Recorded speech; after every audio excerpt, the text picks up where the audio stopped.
Диего Марадона. Чемпион мира, игрок столетия и член сборной всех времен по версии FIFA. Автор лучшего гола 20 века. Живой бог для церкви Марадоны, которая насчитывает около 120 тысяч последователей. Диего – настоящий футбольный наркотик, заставлявший своей игрой впадать в эйфорию. Но, как и все запрещенные вещества, Марадона обладал кучей побочных действий и одновременно являлся символом всего плохого. В этом цикле эпохи легенд мы поговорим о великом аргентинце, чья игра представляла собой чистый кайф.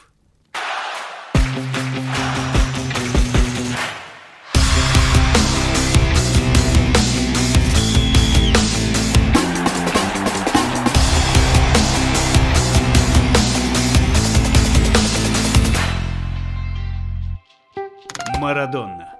Чистый кайф. Часть первая. Чистый. Справка.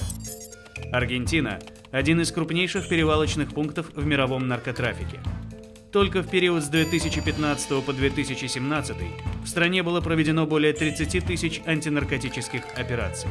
30 октября 1960 под Буэнос-Айресом в маленьком городке Ланус двумя местными жителями Дальмой Сальвадорой Франко, также известной как Дона Тота, и Доном Диего Марадонной был произведен на свет новый футбольный эйфоретик – Диего Армандо Марадона. Дона Тота – мама Диего Марадоны. Он очень быстро появился на свет. В тот момент я молилась только об одном – чтобы родился здоровым и стал хорошим человеком. Диего начал покорять аргентинский футбол так же быстро, как и родился. В 1969-м он попал на просмотр в детскую команду Argentinos Juniors. Все были поражены его талантом, но сначала подумали, что Марадона просто карлик. Франсиско Корнехо, скаут Argentinos Juniors. Я был действительно поражен его талантом и не мог поверить, что ему всего 8 лет. Я был уверен, что он нас обманывает.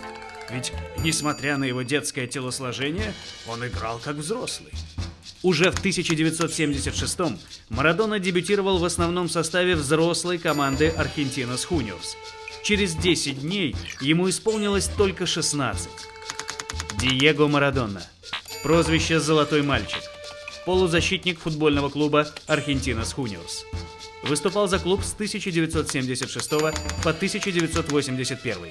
В 166 играх забил 116 мячей. В 1977 дебютировал в составе главной сборной Аргентины, раньше, чем в молодежной, с которой он выиграл чемпионат мира 1979 года. Эйфория от игры Марадоны быстро распространялась по стране, вызывая фанатскую зависимость. В результате чего цена и спрос на Диего росли. И в 1981 он подписал с Бока Хуниорс один из самых выгодных контрактов в аргентинском футболе, по которому за год он должен был получить $900 тысяч. Наконец-то Диего мог исполнить детскую мечту и навсегда увести семью из Вищу. Справка. Вища. От испанского «Вилья Мисерия» – район нищеты. Районы Буэнос-Айреса, обитатели которых подозревают в воровстве и наркоторговле. Ни к первому, ни ко второму Марадона не имел никакого отношения. А все свои деньги к тому моменту он заработал исключительно искренней любовью к игре и каждодневным трудом на футбольном поле. Диего Марадона, полузащитник футбольного клуба Бока Хуниорс. Я всю жизнь много работал для этого. Те, кто говорят, что я ничего не заслуживаю, что все далось легко, могут поцеловать меня в задницу. Игра Диего была настоящим, чистым футбольным кайфом. Поэтому неудивительно, что такой товар скоро оказался на международном рынке. И в 1982 Марадона отправился в Испанию. Справка. По данным ООН, Испания является основными воротами, через которые наркотики из Латинской Америки попадают в Западную Европу. За транспортировку Марадоны из Аргентины в Испанию Барселона заплатила $7 миллионов 600 тысяч, что моментально сделало Диего самым дорогим игроком в мире. Он горел желанием доказать всем, что его игра за Аргентину на провальном чемпионате мира 82-го в Испании была случайностью, и назвал свой переход моментом истины. Но его не случилось. Сначала обнаруженный у него гепатит выбил Диего на 3 месяца. Затем Марадона получил тяжелый перелом ноги, который оставил его вне футбола еще на 4. А уже следом массовая драка в матче с Бильбао и дисквалификация еще на 3 месяца. Но даже в разобранном виде Диего приносил результат своему клубу.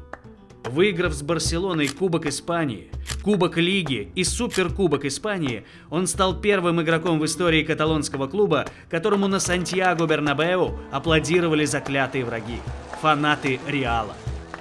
В Испании Марадона совершил лишь одну ошибку. Диего Марадона, полузащитник футбольного клуба Барселона. Впервые я попробовал наркотики, когда выступал в составе Барселоны. Мне было 24 года.